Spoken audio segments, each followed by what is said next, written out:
இந்த வீடியோவில் comparative income ஸ்டேட்மெண்ட்டை பற்றி பார்க்க போகிறோம். இது வந்து ஆக்சுவலாக இந்த ஃபினான்சியல் ஸ்டேட்மெண்ட் அனலைசிஸ்ங்கிற சாப்டர் கீழே வரும். அதில் வந்து முதல்ல ஒரு சம் எடுத்திருக்கேன் பாருங்கள், உங்களுக்கு சொல்லித்தரதுக்காக இது டிஸ்பிளே பண்ணியிருக்கேன். முதல்ல ஃபார்மேட் கொடுத்துருந்தேன், அடுத்து சம் கொடுத்துருக்கேன் இல்லையா, அந்த சம்மை வெரிஃபை பண்ணிக்கோங்க. அதில் முதலாவதாக என்ன கொடுத்துருக்குன்னா ரெவன்யூ ஃப்ரம் ஆப்ரேஷன் அப்படின்லாம் நிறையா டீட்டெயில்ஸ்லாம் கொடுத்துருக்கு இல்லையா. அதனால் முதல்ல அதாவது ஹெட்டிங்ஸ் போடணும். என்ன ஹெட்டிங் போடணுன்னா comparative income statement of Abdulco Limited for the year ended 31st March 2016 and 31st March 2017 அப்படிங்கிறத போடணும். போட்டுட்டு ஒவ்வொரு காலமாக போட்டிருக்கோம் பாருங்கள். அதாவது பர்டிகுலர்ஸு அந்த வருஷம் முதல்ல ஃபஸ்ட் இயர், அதாவது 2015 to 16, அடுத்து 2016 to 17, அடுத்து வந்து அந்த இன்க்ரீஸ் டிக்ரீஸ் அமௌண்ட்டை எழுதணும். இந்த 2 வருஷத்துல இருந்தும் கழித்து, அதாவது ஃபஸ்ட்டு இயர்லேருந்து லெஸ் பண்ணுறோம். அப்போது ப்ளஸில் இருக்கா மைனஸில் இருக்கா, கூடுதலாக இருக்கா, போன வருஷத்தோடு இந்த வருஷம் கூட இருக்கா குறையா இருக்கா அப்படிங்கிறத நம்ம எழுதணும். சரியா? அடுத்து கடைசியில் பர்சன்டேஜ் கண்டுபிடிக்கணும். சரி, முதலாவதாக நம்ம இந்த ரெவன்யூ ஃப்ரம் ஆப்ரேஷனை எழுதலாம். கொஸ்டினில் தான் இருக்குது பார்த்தீங்களா. ரெவன்யூ நீங்கள் ரெஃபர் பண்ணிக்கோங்க கொஸ்டினை. ரெவன்யூ ஃப்ரம் ஆப்ரேஷனில் வந்து முதல்ல என்ன அமௌண்ட்டு கொடுத்துருக்குன்னா 2015-16 3 lakhs rupees கொடுத்துருக்காங்க.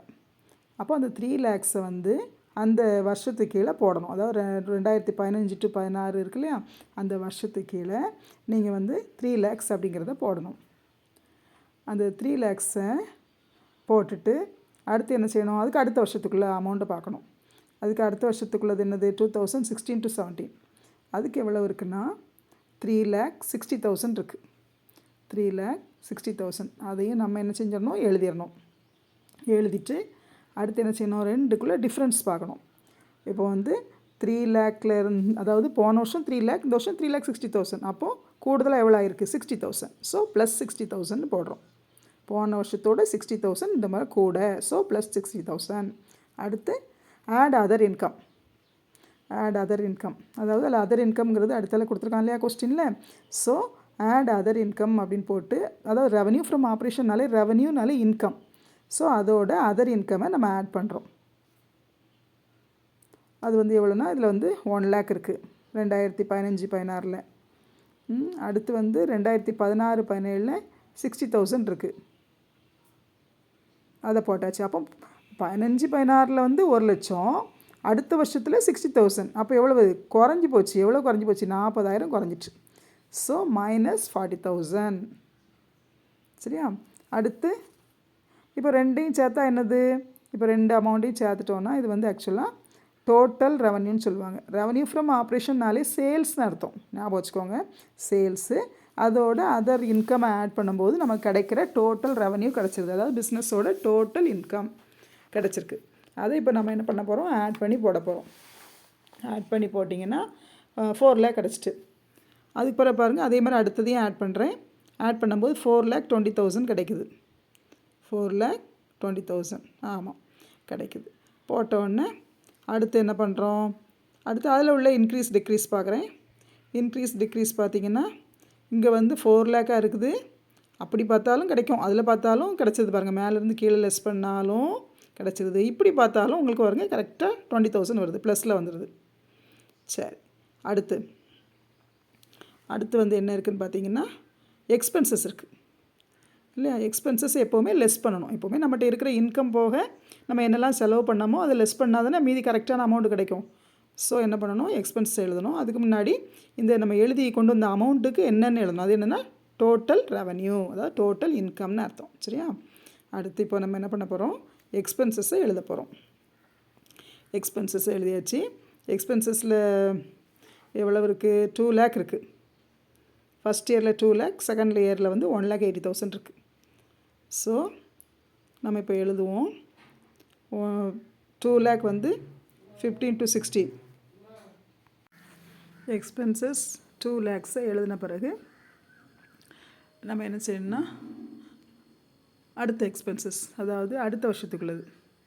அடுத்த வருஷத்துக்குள்ளது எவ்வளவு 1,80,000, அதையும் எழுதிடணும். அதுக்கு பிறகு இன்க்ரீஸ் ஆர் டிக்ரீஸுங்கிறத கண்டுபிடிக்கணும். சரியா? அங்கே 2 lakhs இருக்குது, இங்கே 1,80,000. அப்போ 20,000 குறைஞ்சிருக்கு. So minus. சரி, இப்போது கோடு போட்டுட்டு கீழே வந்து என்ன பண்ணணும், லெஸ் பண்ணி காட்டணும். 4 லேக்கில் 2 லேக் போச்சுன்னா 2 லேக்ஸ் அதை எழுதிடணும்.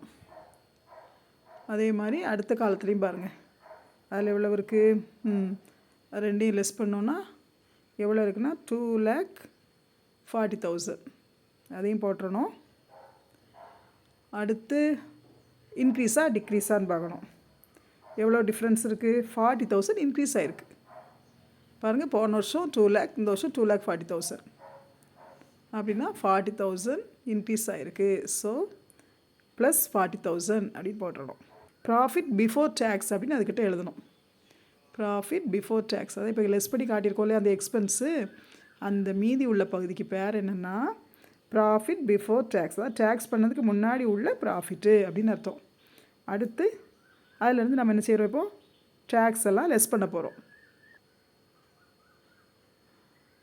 கீழே எழுதி காட்டுறேன் உங்களுக்கு பாருங்கள். அதாவது அமௌண்ட் இருக்கிறது வந்து எவ்வளோ இருக்குன்னா 2 லேக்ஸ் இருக்குது. 2 லேக் இன்ட்டு 60/100 அப்படின்னு போட்டோன்னா நம்ம கிடைக்கிற அமௌண்ட் எவ்வளோ கிடைக்குன்னா 60,000 கிடைக்குது. அது இன்கம் டேக்ஸ்.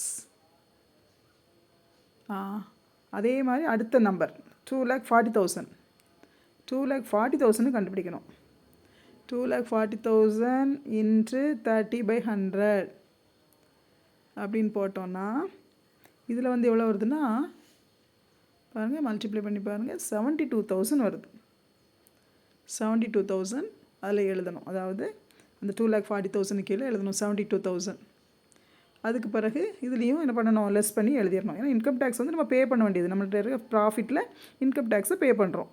அது லெஸ் பண்ணியாச்சு. லெஸ் பண்ணால் எவ்வளவு, இந்த சைடு வந்து 1,40,000, அடுத்த இயரில் வந்து 1,68,000 வந்திருக்கு. 68,000, 1,68,000. சரி, இப்போ என்ன செய்கிறோம், இதுக்கும் இன்னும் இன்க்ரீஸ் டிக்ரீஸ் கண்டுபிடிக்கிறோம் இல்லையா. இந்த டேக்ஸுக்கு இன்க்ரீஸ் டிக்ரீஸ் பார்த்திங்கன்னா ப்ளஸ் 12,000, அதாவது 60,000 இருக்கிறது 72 மாறிட்டு. அப்போது அது வந்து என்னது 12,000 போடணும். போனதுலேயும் ப்ளஸ் போடாமல் இருந்தது, அதையும் போட்டேன். சரி, இதுக்கும் ப்ளஸ் 12,000 அப்படின்னு போட்டாச்சு. அடுத்து என்ன செய்யணும், இப்போ வந்து இங்கே திரும்ப கீழே பாருங்கள், டேக்ஸ் எல்லாம் கழிச்ச பிறகு 1,40,000லேருந்து 1,68,000 லெஸ் பண்ணணுங்கிறத விட கம்பேர் பண்ணுறோம். அப்போ கூடியிருக்கு எவ்வளோ, 28,000. அதையும் போட்டாச்சு. இனிமேல் என்ன செய்யணும்னா பர்சன்டேஜ் கண்டுபிடிக்கணும். பாருங்கள், பர்சன்டேஜ் கண்டுபிடிக்கிறதுக்கு இந்த ஃபஸ்ட் இயரை பேஸ் இயராக எடுத்துக்கணும். 2015-16 இருக்குல்ல, அதுதான் பேஸ் இயர்.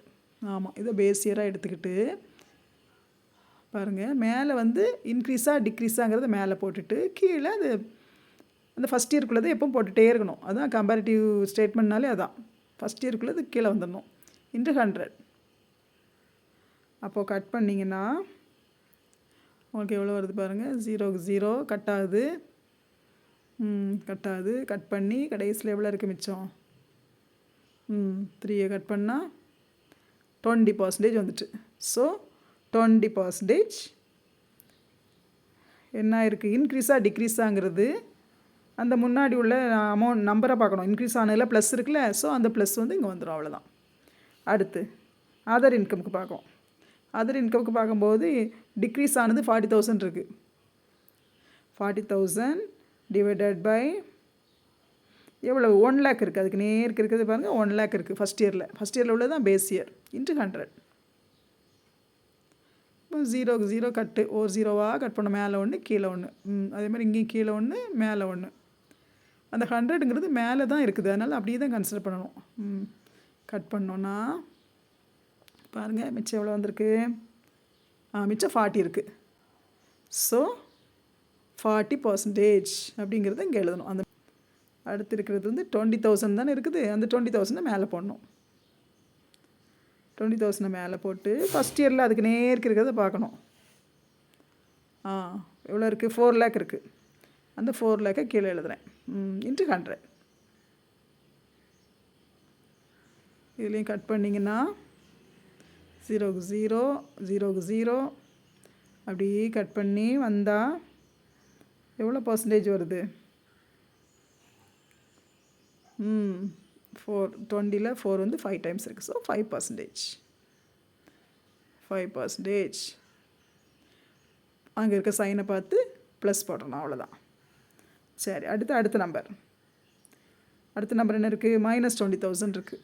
அப்போ 20,000 போட்டுக்கோங்க. டிவைடட் பை முதல் நம்பர், அதாவது ஃபஸ்ட் இயரில் உள்ள 2 lakhs. ஃபஸ்ட் இயரில் உள்ள 2 lakhs இன்ட்டு 100. இதுலேயும் கட் பண்ணுங்கள். 0க்கு 0 0 கட் பண்ணி கொண்டு வந்தால் இங்கே எவ்வளோ பர்சன்டேஜ் வருது? இங்கே வந்து 10% வருது. கரெக்டா?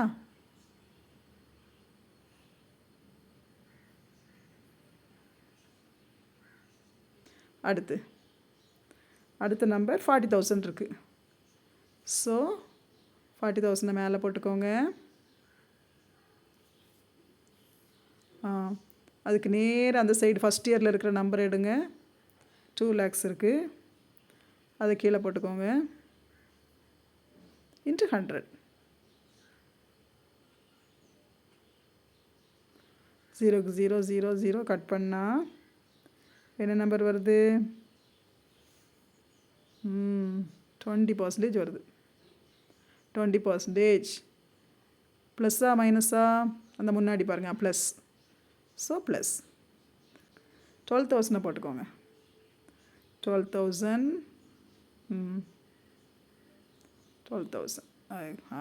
கரெக்டாக எழுதிட்டு 12,000 அந்த 12,000 மேலே போட்டுட்டு கீழே 60,000 போடணும். போட்டு இன்ட்டு 100. அடுத்த நம்பர் இங்கே எவ்வளோ இருக்குது? 28,000. 28,000 divided by 1,40,000 into 100. அப்போது எவ்வளோ வருது? கட் பண்ணி